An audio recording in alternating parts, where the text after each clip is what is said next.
Olá, criptomaníacos! Hoje o vídeo é para você que teve uma infância difícil, que ouviu seus pais dizerem que você não seria nada na vida, que você não daria certo.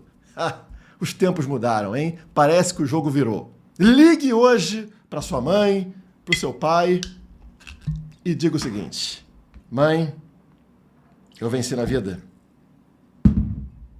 Hoje eu tenho mais bitcoins do que o governo alemão. Mas como assim, Guilherme? Eu só tenho 100 reais em Bitcoin. Não importa, você continua tendo mais Bitcoin do que o governo alemão. Comemore. E por favor, não seja como a minha voz que está ausente e deixe o botão de like, esteja presente no vídeo da Criptomaníacos e também, claro, conto com a sua inscrição, caso você ainda não seja inscrito. Tem um botãozinho desgraçado que aparece aqui embaixo, aperta aí que vai tudo funcionar. Governo da Alemanha conclui vendas de Bitcoin e soma 15 bilhões de reais. Que lixo, 15 bilhões de reais. É dinheiro nenhum isso, tá? Arrecadou míseros 15 bilhões de reais com essas vendinhas aí de Bitcoin, que não muda absolutamente nada para um país como a Alemanha. Mas no futuro, no futuro, tem gente que vai se arrepender muito dessa brincadeira e você vai entender melhor o motivo disso em breve nesse vídeo. Bom, o subtítulo aqui é muito interessante. Movimento de venda por parte do governo alemão teve início em junho, também conhecido como mês passado, e ganhou força nesse mês de julho, contribuindo para a forte queda recente do Bitcoin. Será que foi forte mesmo essa queda do Bitcoin? Você está imaginando o tamanho do impacto que aconteceu? Nós estamos falando o seguinte, pessoal, nós estamos falando de um país que tinha 50 mil bitcoins. 50 mil moedas, onde cada uma valia ali seus 65 mil dólares. Eles tinham 50 mil. E vocês percebem que eles começaram a vender aqui em meados de junho, tá? Devagarzinho, devagarzinho. Chegou agora em julho, né? Últimas semanas, olha só o nível de venda. Estão vendo essa linha preta desabando? Isso mostra o quê? Aceleração da venda de bitcoins por parte do governo alemão. É uma quantidade imensa de bitcoins entrando nas corretoras no mesmo momento. Imaginem o impacto que isso deveria ter tido no preço do Bitcoin. Deveria ter sido uma queda absurda. Deveria jogar o Bitcoin lá embaixo. E, na verdade, não mudou muita coisa. Basta olharmos para o gráfico diário do Bitcoin que está na tela, onde a gente tem a marcação ali deste canal amarelo, onde eu sempre falo para você, o preço bate no fundo deste canal amarelo e volta a subir. O fundo do canal sempre foi 60 mil dólares. Qual é o preço agora, depois de toda a venda do governo alemão derrubando o mercado? 58 mil? No momento 57.600. Esse foi o grande impacto da venda de 50 mil bitcoins do governo alemão? Eu não sei vocês, mas essa notícia me deixa extremamente otimista. Isso que vocês estão vendo na tela é a carteira do governo alemão. Tá aqui, ó, balanço, né, da carteira do governo alemão. Eles tinham 50 mil bitcoins, estão vendo aqui a linha? 50 mil bitcoins e de repente, isso desaba para zero num curtíssimo espaço de tempo. Deveria ter tido um impacto enorme no preço, mas não teve. Significa que agora eles não têm mais Bitcoin para vender. Não existe mais essa enorme pressão vendedora que tentou derrubar o preço do Bitcoin com pouco efeito. O que vocês esperam que aconteça com o preço sem a maior pressão vendedora que tivemos desde junho? Mas vamos além, vamos analisar a atitude do governo alemão. Será que é uma atitude inteligente? Como a gente viu ali, o governo alemão arrecadou uma mixaria. A gente está falando aí de 2, 3 bilhões de euros, que para um país não representa absolutamente nada. Ainda mais um país que tem a opção de imprimir moeda, né? O próprio euro que ele ganhou, o governo pode imprimir, ou pode brincar com taxa de juros também e influenciar na liquidez de mercado. Então, não tinha nenhuma necessidade de fazer venda de um ativo que eles não conhecem exatamente o futuro. E não é a primeira vez que a gente vê países europeus cometendo esse tipo de erro com ativos escassos. Antes do Bitcoin, qual era o representante máximo da escassez? Era o ouro. O ouro representa a escassez. Você não consegue imprimir ouro, você consegue minerar, mas você precisa de uma prova de trabalho, você precisa realmente minerar o ouro. Isso é muito difícil, não é como imprimir papelzinho, imprimir moeda. E, pessoal, há 25 anos atrás, como vocês estão vendo na matéria do The Telegraph, né, um grande portal de notícias britânico, por que a Grã-Bretanha, por que a Inglaterra ainda está pagando o preço por Gordon Brown, que era lá na época o chanceler britânico, né, vender metade das reservas de ouro da Grã-Bretanha. Isso mesmo. Ele decidiu, né, um parasita decidiu que a Inglaterra deveria se desfazer de metade das suas reservas de ouro. E qual foi o motivo para isso? Vou abrir uma outra matéria aqui internacional, no caso aqui está traduzida do site Daily Mail, também um portal de notícias britânico, né? A decisão de Gordon Brown de vender as reservas de ouro da Grã-Bretanha, quando ele era chanceler, em 1999, há 25 anos atrás, custou ao país 21 bilhões de libras, né? A gente não está falando aqui da shitcoin real, estamos falando de libras, que valem muito mais. Sugere análise. Então ele vendeu aqui, ó, 401 toneladas de ouro, mais da metade da participação do país. Ele fez isso em uma tentativa de diversificar e fortalecer as reservas da Grã-Bretanha. Imagine fortalecer as reservas do seu país trocando um ativo escasso, o ouro, que você não consegue imprimir, por um ativo abundante, papel moeda, né? Você aperta um botão e sai imprimindo a torto e a direito. Essa foi a grande decisão da Grã-Bretanha, que estão se arrependendo até hoje, 25 anos depois. E hoje, no dia 12 de julho de 2024, um outro país europeu, a Alemanha, decide seguir o mesmo caminho, mas não com ouro antigo, e sim com ouro digital, com o Bitcoin, fazendo a mesma coisa. Não só reduzindo as suas reservas pela metade, mas zerando a sua reserva no novo ouro, na nova escassez. E podem ter certeza que daqui a 25 anos eles vão se arrepender muito mais do que a Grã-Bretanha está se arrependendo hoje. Vejam o que aconteceu com o gráfico do ouro após a Grã-Bretanha se desfazer das suas reservas de ouro. Está na tela para vocês.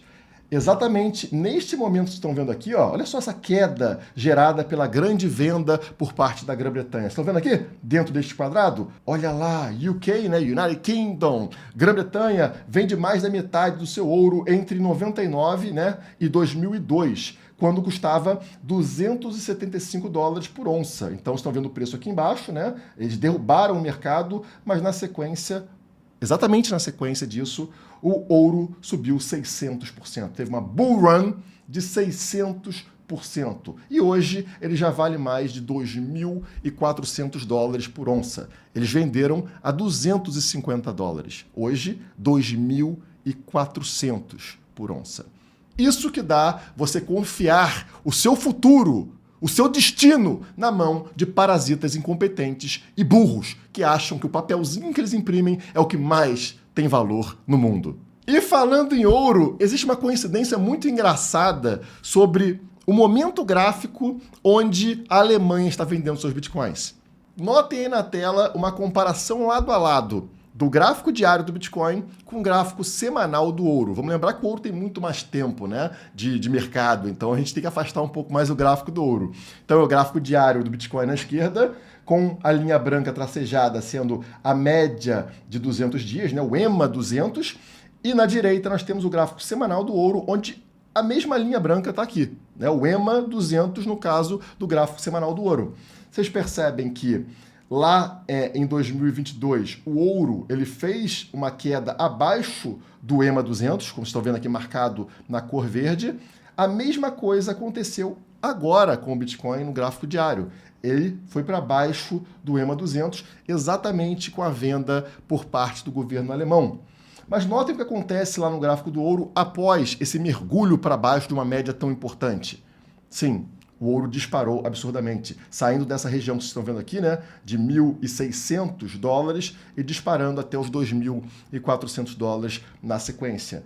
E agora, será que o mesmo vai acontecer com o Bitcoin? Enfim, estamos vendo várias ligações aqui entre ativos escassos, entre o ouro e entre o Bitcoin. Isso é muito interessante, porque mostra pra gente a importância da escassez.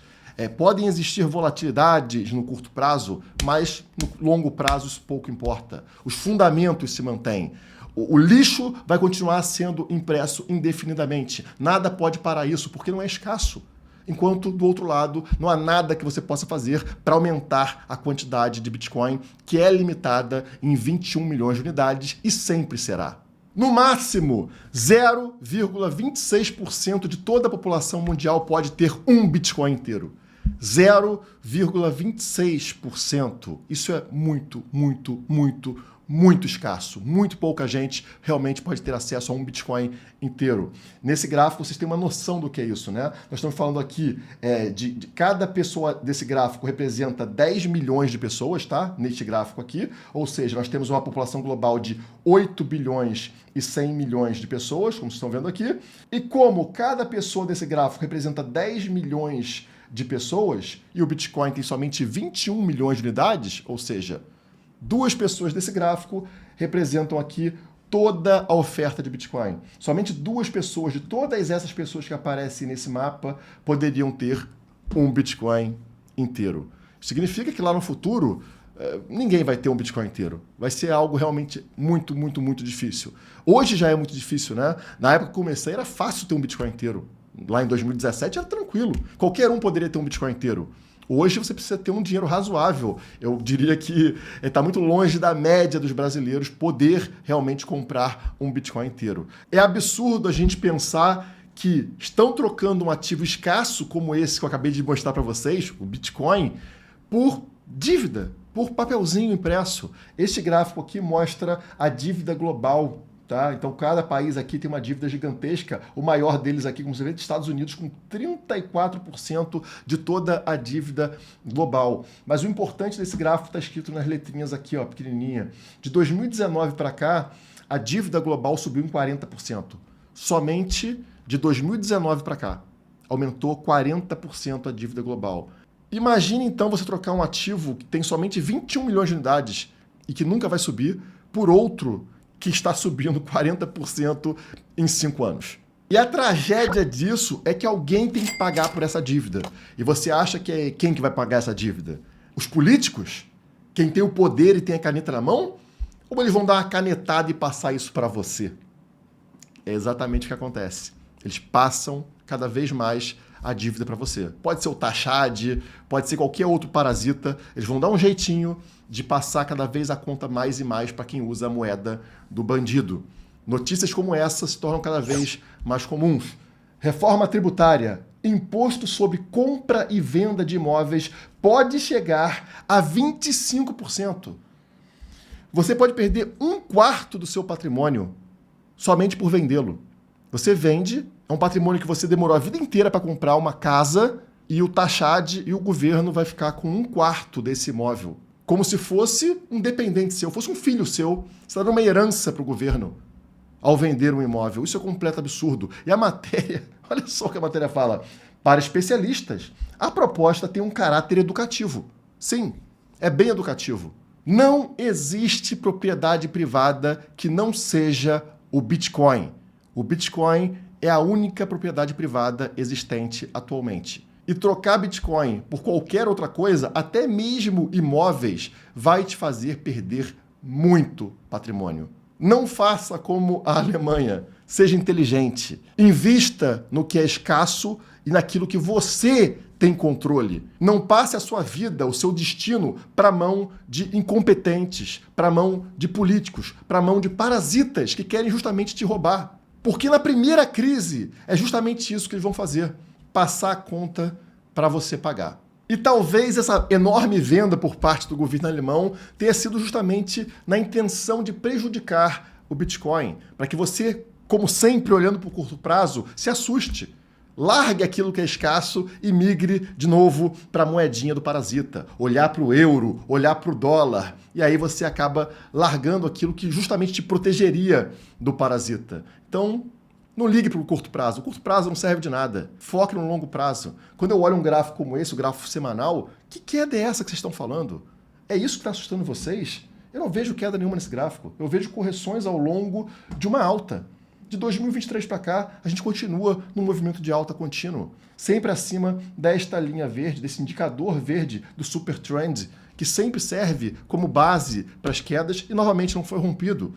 Vimos o Bitcoin mais uma vez buscar em direção ao Super Trend, como aconteceu diversas vezes ao longo do ciclo. Estão vendo aqui? Mais uma vez ele buscou e nessa semana ele voltou a subir e se encontra próximo dos 58 mil dólares. Isso foi tudo que o governo alemão conseguiu, despejando toda a sua carteira de Bitcoin no mercado como investidores inconsequentes. Eles nem se importaram em vender cada vez mais barato. Eles simplesmente despejaram. O mercado se manter nesse patamar tão alto, mesmo após todo esse despejo, mesmo após a Alemanha soltar todos os bitcoins que possui, só aumenta a minha confiança, o meu otimismo em relação ao Bitcoin. Sem essa pressão vendedora, o céu é o limite. Pode não subir hoje, semana que vem ou mês que vem, mas vai subir eventualmente para os patamares que a gente está esperando. E a partir de hoje, a influência do governo alemão no Bitcoin é zero, como eu espero que seja de todos os outros países, pouco a pouco. E se você está curioso para saber por que eu estou sem voz, estou rouco dessa forma, é que ontem eu estava sofrendo no estádio, torcendo pelo meu Fluminense. Inclusive, fui captado pelas câmeras do Sport TV comprando Bitcoin em plena rede nacional. Por essa você não esperava, né? E você aí achando que investir em criptomoedas que era complicado, hein? É porque você não torce pro Fluminense. Por hoje é só, muito obrigado e até a próxima. Um brinde à Alemanha.